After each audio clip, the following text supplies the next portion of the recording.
Sir ఈ మధ్య కాలంలో యూరిక్ యాసిడ్ లెవెల్స్ పెరిగిపోవడం అనేది ఎక్కువగా యంగ్ ఏజ్‌లోనే చూస్తున్నాము. సో దీనివల్ల వచ్చే కాంప్లికేషన్స్‌కి మన హరిత వెల్‌నెస్‌లో ఎటువంటి చికిత్సా మార్గాలు ఉన్నాయంటారు?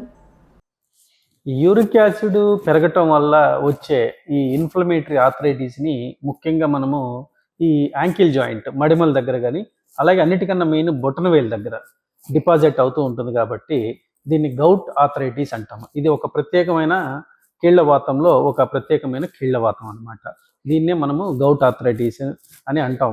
ఈ govt arthritis uric acid levels మనకు అబోవ్ 6 నుంచి జెంట్స్‌లో తీసుకుంటే 6 నుంచి అబోవ్ ఉంటే దాన్ని గౌట్ ఆర్థరైటిస్ కింద అంటాము. అలాగే మనకు ఫెమేల్ లేడీస్‌లో 7 అబోవ్ తీసుకుంటే గౌట్ ఆర్థరైటిస్ కింద.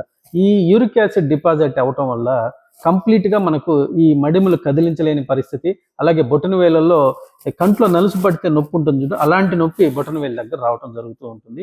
ఇవి రాకముందు uric acid levels border line upper వచ్చినప్పుడు బాడీలో కూడా కంప్లీట్గా మనకు ఒక లిథర్జిక్, ఒక కీళ్లవాతము, ఫీవరిష్ వచ్చినంత వాతతత్వాన్ని బాగా కనిపిస్తుంది. ఇది ఒక మెటబాలిక్ డిజార్డర్.